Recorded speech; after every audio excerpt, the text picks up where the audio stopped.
I've built a website within 2 days. I will put the website link in the description. If you're interested to check it out and see how the components interact with each other, then feel free to give it a try. This is the website called GENSHIN Impact Tracker that I'm using it now to solve my problems when I'm playing a game called GENSHIN Impact.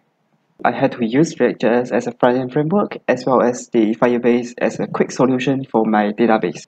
I hope that I can share with you my thinking process when I'm designing a website.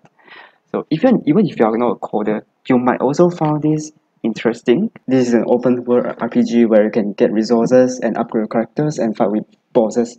But the problem is this game is very new. It's just released on 28th of September. So up to this point, the amount of the world exposed to us playable is very small, I can say, right? So you can see that my whole world is already explored, and now the only way for me to up my rank is either to use my raising, which is the energy system, use my energy to fight with the bosses and dungeons, or to find the chest and just simply go through every area and find my chest. And the problem is up to my current level, which is AR 37, it is already very difficult for us to find any chest. For the resources like plants and ores, it is confirmed that they have the constant response time. There will be response like within a day, if at most will be around 2 to 3 days. But the problem is the only way to up level our character, the adventurer rank, is to find the chest. Nobody knows the logic behind the response time of our chest. So I'm just wondering if there are any logic, or is this random number generator. In this map system, as you can see the Genshin Impact map, I have already marked all the resources. These are the artifacts, which is the items that the character will use. These are the monsters. They will drop some resources that is required for us to upgrade our characters and weapons. And I've already used up 99 of my markers. As you can see, I cannot add any more markers. So there's a limitation in our map system where we cannot just simply mark the entire world map resources. So I'm just thinking if I'm able to come up with some solutions that I myself can use as a research to see and track the response time of the chest. So by looking at this, such a great game, but the contents is so limited that I can only continue like progression faster once they update the new contents in version 1.1, which is somewhere around November, right? So I spent some time to see if I'm able to come up with the solution to track my resources and to see if there are any logic behind every interval of the response time for my resources. So if you're interested in the code base, I'm using React.js as a front end, and with the Firebase SDK, GitHub is at the bottom here.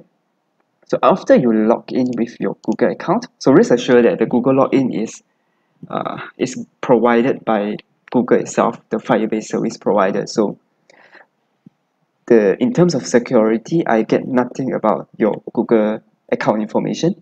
What I get is your name and email. So I just use that to display in this website, so nothing else already. You can see there are several features that's provided. So you can go through the descriptions that I've written, and if you try it out, you can see the world map of Teyvat, where you can add the resources that you find, and you will be notified if there are any resources that are estimated to be responding, right? If you click the notification button, then you can see, oh, these are the chests that is expected to be responding soon, right? You can also see the activities that you have done recently, such as, okay, I created this at the time, so ideally the response time will be like the longest the better, means the oldest the better. So let's say if this estimated response time is over already, it will be highlighted red. So when I want to go to my world and find the resources, the items, then I will follow this red color to see if they are responding. Oh, aside from that, at the bottom here, you see the currently showing resources. There's a slider which you can adjust the number of hours that you want your markers to be, right? So these are the markers that's found 0 hours ago, right? 1 hour ago is this. Then we can see, oh, around 8 hours ago, there are no markers that I found. Why? Because I'm just testing 7 hours ago, right? So these are the markers that I found when I was playing the game 7 hours ago. So aside from that, if you want to use this across different devices, like I want to use in the phone as well, so definitely I can back up to the cloud. So this is using the Firebase real-time database. You can click back out to cloud to upload your data to our databases, and open your phone and open this website and click sync, and you can sync the data from the PC as well. So I can open the phone and play the game at the same time. I don't need to go out of the game and visit the website again to mark the particular chest location. So this is the code base of our Genshin Impact tracker. So inside you can see there are several components such as the map, markers, menu, routers, and side menu as well as the sign-in page. We also have some static resources like fonts, images, and also the state management tools. I'm using React.js, so to manage the state to be shared across different components, by using Redux, I can manage the state at one place. But this is not enough, because once I refresh, I want the data, the markers, to be persist on the website. So I have to use something called Redux persist. So using this, I can store the Redux state at my local storage, and it's something like cache. Whenever you refresh your website, then your data will still be there, so need not to worry about that. Other than that, I also use React Router for navigation. The navigation in our context is very simple. We only want two pages. One is the login page, then second one is the main page, which is the map. So when I'm building this, my idea is I want to build up the main module first, the main and the most difficult one. Once I confirm that I can do this, meaning that for my skill set, I'm able to come up with solution that I want to produce. The first thing I do is I go check out in React.js whether there are any existing map library that I can use, and I want the map library to be able to import custom image, which is the world of Tewat, instead of our Google map, right? So I searched around and I found something called Leaflet, and this Leaflet is a really strong library, and I really recommend if you want to use your own image, like by any circumstances. Basically, this is the things that does the magic. I just need to initialize a map component and set the configurations and set the image overlay. This is the image overlay that I wanted to display my world.